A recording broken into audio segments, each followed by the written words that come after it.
So, hello everyone. আজিৰ সেশনটোত আমি class 10ৰ social সায়েন্সৰ অৰ্থনীতিৰ প্ৰথম অধ্যায় বিত্তীয় সাক্ষৰতাৰ অনুশীলনী আৰু পাঠৰ ভিতৰৰ ইম্পৰ্টেন্ট প্ৰশ্ন উত্তৰখিনি ডিসকাস কৰিম।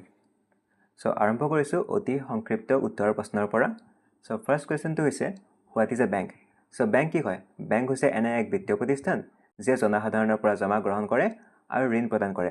ইংৰাজীত লিখিলে লিখিব bank is a financial institution that deals in money. Second question, what is a debit card? So debit card হৈছে বেংক একাউণ্টৰ সৈতে সংযুক্ত কাৰ্ড যাৰ জৰিয়তে একাউণ্টত থকা ধন ব্যৱহাৰ কৰি লেনদেন কৰিব পাৰি। Third question, when was the Reserve Bank of India established? ভাৰতীয় ৰিজাৰ্ভ বেংক কেতিয়া প্ৰতিষ্ঠা কৰা হৈছিল? So ভাৰতীয় ৰিজাৰ্ভ বেংক প্ৰতিষ্ঠা কৰা হৈছিল 1st of April 1935 under the Reserve Bank of India Act 1934. Number 4, give one example of UPI. UPI এটা উদাহৰণ। Google Pay, Phone Pay, Paytm, Bhim UPI এইবোৰ লিখিব পাৰে। Number 5, what is a current deposit? চলিত জমা কি হয়? ব্যৱসায়ীসকলে দৈনিক বেছি লেনদেনৰ সুবিধাৰ বাবে যি একাউণ্টত ধন জমা ৰাখে তাকে চলিত জমা বোলা হয়। অৰ্থাৎ যিবোৰ দোকানী হয়, বিজনেছমেন হয়, ব্যৱসায়ী হয়, তেওঁলোকৰ ডেইলি বেচিছতে বহুত টকাৰ ট্ৰানজেকশ্যন হয় আৰু সেইবোৰ ৰেকৰ্ড কৰি ৰাখিবৰ কাৰণে কাৰেণ্ট একাউণ্ট ইউজ কৰে। Number 6, mention one financial instrument. এটা ফাইনেন্সিয়েল ইনষ্ট্ৰুমেণ্ট হ'ব share, debenture, bond, mutual fund এইবোৰ লিখিব পাৰে। Number 7, what is another name of primary market? So primary marketৰ আন এটা নাম হৈছে নিউ ইছ্যু মাৰ্কেট। নামটো ইংৰাজীতে চাব।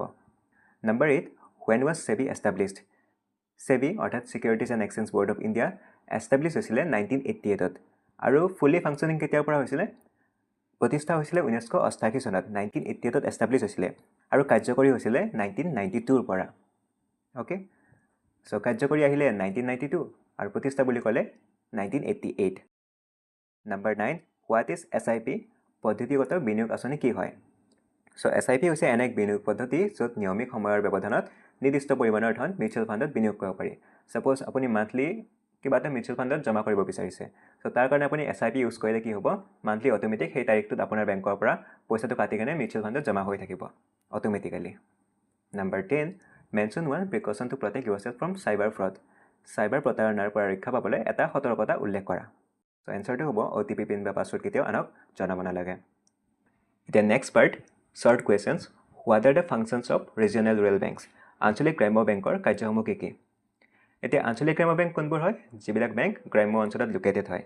গতিকে গাঁও অঞ্চলত যিহেতু খেতিয়ক আছে, ক্ষুদ্ৰ উদ্যোগী আছে আৰু বহুতে পশুপালন মীন পালন কৰি আছে, গতিকে তেওঁলোকক আৰ্থিকভাৱে সহায় কৰিবৰ কাৰণে গ্ৰাম্য বেংকবোৰ এষ্টাব্লিছ হৈছিলে। সো ইয়াৰ প্ৰধান কাৰ্যসমূহ হ'ব কৃষক, ক্ষুদ্ৰ উদ্যোগী, কাৰিকৰ আৰু স্বনিয়োজিত লোকসকলক ঋণ প্ৰদান কৰা, গ্ৰাম্যাঞ্চলত সঞ্চাৰৰ অভ্যাস গঢ়ি তোলা আৰু জমা সংগ্ৰহ কৰা, কৃষি, পশুপালন, মীন পালন আদি উৎপাদনমূলক কাৰ্যক আৰ্থিক সহায় আগবঢ়োৱা আৰু গ্ৰাম্য অৰ্থনীতিৰ বিকাশত সহায় কৰা। The next questionটো হৈছে how can money be transferred using internet banking? Internet banking ব্যৱহাৰ কৰি ধন কেনেদৰে স্থানান্তৰ কৰিব পাৰি? সো ইয়াৰে বহুতকেইটা টুলছ আছে, অপশ্যনছ আছে, যেনে NEFT, দেশৰ যিকোনো বেংক একাউণ্টলৈ ধন পঠিয়াব পাৰি, RTGS, বৃহৎ পৰিমাণৰ ধন তাৎক্ষণিকভাৱে স্থানান্তৰ কৰিব পাৰি, IMPS, 24 ঘণ্টাই তৎক্ষণাত ধন স্থানান্তৰ কৰিব পাৰি, আৰু UPI, মোবাইল ফোনৰ জৰিয়তে আমি ধন ট্ৰান্সফাৰ কৰিব পাৰোঁ। Next question, mention the different types of banking cards. বিভিন্ন প্ৰকাৰৰ বেংকিং কাৰ্ডবোৰ উল্লেখ কৰা। সো ডেবিট কাৰ্ড হৈছে বেংক একাউণ্টত থকা ধন ব্যৱহাৰ কৰিব পাৰি, ক্ৰেডিট কাৰ্ড বেংকৰ পৰা ঋণ স্বৰূপে ধন ব্যৱহাৰ কৰিব পাৰি, প্ৰিপেইড কাৰ্ড আগতীয়াকৈ ধন জমা কৰি ব্যৱহাৰ কৰিব পাৰি, আৰু ATM কাৰ্ডৰ পৰা ধন আমি উলিয়াবলৈ ব্যৱহাৰ কৰোঁ। Question number 4, how are non banking financial institution different from banks? অনা বেংকিং বিত্তীয় প্ৰতিষ্ঠানসমূহ বেংকৰ পৰা কেনেকৈ ভিন্ন? সো অনা বেংকিং বিত্তীয় প্ৰতিষ্ঠানসমূহ আৰু বেংকৰ মাজত কিছুমান মৌলিক পাৰ্থক্য আছে, যেনে NBFI সাধাৰণতে চেক জাৰি কৰিব নোৱাৰে, বেংকৰ দৰে চলিত জমা গ্ৰহণ নকৰে, আৰু NBFI মূলতঃ ঋণ, বিনিয়োগ আৰু বিত্তীয় সেৱা প্ৰদান কৰে, আৰু বেংকে জমা গ্ৰহণ, ঋণ প্ৰদান আৰু পে'মেণ্ট ব্যৱস্থা দুয়োটাই পৰিচালনা কৰে। নেক্সটটো হৈছে what is UPI? Mention its main feature. So UPI কি হয়? ইয়াৰে মূল বৈশিষ্ট্যসমূহ কি কি? সো UPI হৈছে NPCI দ্বাৰা বিকশিত এটা ডিজিটেল পে'মেণ্ট ছিষ্টেম, যাৰ জৰিয়তে মোবাইল ফোন ব্যৱহাৰ কৰি তাৎক্ষণিকভাৱে ধন প্ৰেৰণ কৰিব পাৰোঁ, যেনে Paytm, Google Pay, Phone Pay সেইবোৰ, ৰাইট? সো UPIৰ বৈশিষ্ট্যসমূহ কি কি? 24 ঘণ্টাই ধন স্থানান্তৰ কৰিব পাৰি, আপুনি যিকোনো সময়তে ট্ৰান্সফাৰ কৰিব পাৰে, আৰু ৰিয়েল টাইম লেনদেন হয়, ইমিডিয়েটলি ট্ৰান্সফাৰ কৰিব পাৰি, মোবাইল নম্বৰ বা UPI ব্যৱহাৰ কৰি ধন ব্যৱহাৰ কৰিব পাৰি, অৰ্থাৎ ধন পঠিয়াব পাৰি, সুৰক্ষিত আৰু সহজ পে'মেণ্ট ব্যৱস্থা হয়, আৰু নগদবিহীন অৰ্থনীতি গঢ়ি তোলাত সহায় কৰে, কেছলেছ ট্ৰানজেকশ্যন কৰাত সহায় কৰে। Next question, what are the components of financial market?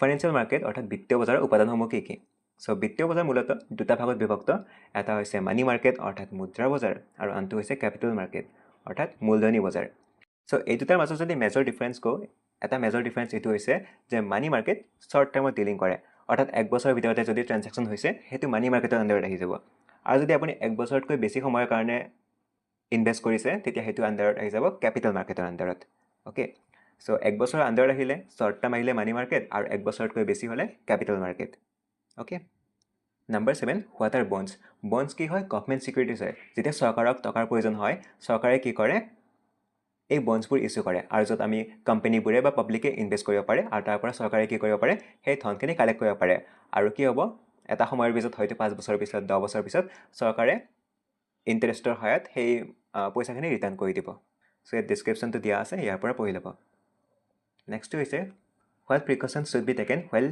making financial decisions আৰ্থিক সিদ্ধান্ত লোৱা সময়ত কি কি সতৰ্কতা অৱলম্বন কৰিব লাগে সো ভেৰি ইম্পৰ্টেন্ট কোৱেশ্চন হয় সো এটো কোৱেশ্চন এক্সামৰ কাৰণে বহুত ইম্পৰ্টেন্ট হয় এটো চাই ল'ব সো প্ৰথম কথা ৰিস্ক ফেক্টৰ চাব লাগে কিমান ৰিস্ক আছে যদি হাই ৰিস্ক আছে হেতু ডিসিশন নোলাই ভাল হয় দ্বিতীয়তে চাব লাগে যে হেই ফাইনেন্সিয়েল ইনষ্টিটিউশন বা যত আমি ইনভেস্ট কৰিব গৈ আছো হেতু ৰিয়েল হয় নে ফেক হয় আজিকালি সোশ্যাল মিডিয়াত বহুত ফেক ইনষ্টিটিউশনবোৰ বনাই ৰাখিছে বহুতে সো হেবোৰ পৰীক্ষা কৰিব লাগিব যে হেবোৰ ৰিয়েল হয় নে ফেক হয় আৰু সকলো আৰ্থিক নথিপত্ৰ সংৰক্ষণ কৰিব লাগে যিকোনো এটা কোম্পানীত ইনভেস্ট কৰিবৰ কাৰণে সেই কোম্পানীটোৰ ফান্ডামেন্টাল ষ্ট্ৰাকচাৰটো ষ্ট্ৰং হয় নে উইক হয় হেবোৰ চাব লাগিব সো এইবোৰ পইণ্টছ আপুনি বনাই লিখিব পাৰে The next হৈছে what are the major types of cyber fraud so OTP fraud হ'ব পাৰে credit card debit card fraud হ'ব পাৰে online banking fraud investment fraud identity theft এইবোৰ আছে বিভিন্ন ধৰণৰ fraud এতিয়া নাম্বাৰ 10 হৈছে write a short note on the origin of banks বেংকৰ উৎপত্তি কেনেকৈ হ'ল তাৰ ওপৰত এটা টুকা লিখিব দিছে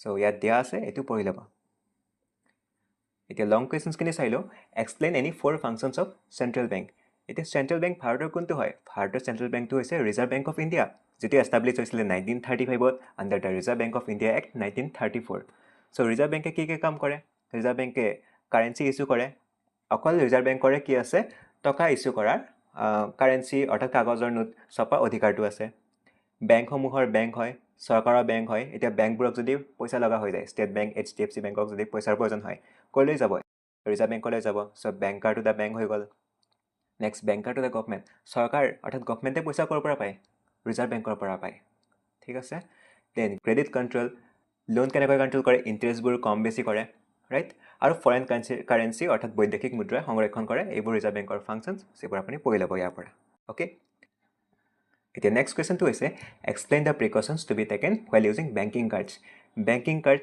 যেনে credit card debit card prepaid card এইবোৰ ব্যৱহাৰ কৰাৰ সময়ত কি কি সতৰ্কতা ল'ব লাগে ব্যাখ্যা কৰা সো পইণ্ট কেইটা দিয়া আছে যেনে পিন নাম্বাৰটো গোপন ৰাখিব লাগে আৰু এটিএমত পিন ঢাকি লিখিব লাগে তাৰ পিছত এইবোৰ কিছুমান পইণ্ট আছে এইবোৰ লিখি ল'ব ওকে নেক্সট হৈছে what are the functions of commercial bank অৰ্থাৎ সেইবোৰ বেংক যিবোৰৰ সৈতে জনসাধাৰণে ডাইৰেক্টলি ট্ৰানজাকশন কৰে ডাইৰেক্টলি আমি যিবোৰ বেংকত ট্ৰানজাকশন কৰোঁ যেনে HDFC বেংক SBI বেংক এই আটাইবোৰ কি হয় কমাৰ্চিয়েল বেংক হয় সো কমাৰ্চিয়েল বেংকে কি কাৰ্য কৰে এইবোৰ দিয়া আছে যেনে জনতাৰ কি কৰে পাব্লিকৰ ধন জমা ৰাখে পাব্লিকক ঋণ প্ৰদান কৰে আৰু বিভিন্ন ধৰণৰ বেংকিং ফেচিলিটিজবোৰ প্ৰভাইড কৰে সো এইবোৰ পইণ্টছ আপুনি চাই ল'ব তে নেক্সট হৈছে what is financial market mention its role বিত্তীয় বজাৰ কি হয় আৰু ইয়াৰ ভূমিকা সম্পৰ্কে উল্লেখ কৰা সো ইয়াত পইণ্টছ কেইটা দিয়া আছে ইয়াৰ পৰা পঢ়ি ল'ব নেক্সট হৈছে হোৱাট ইজ মিউচুৱেল ফাণ্ড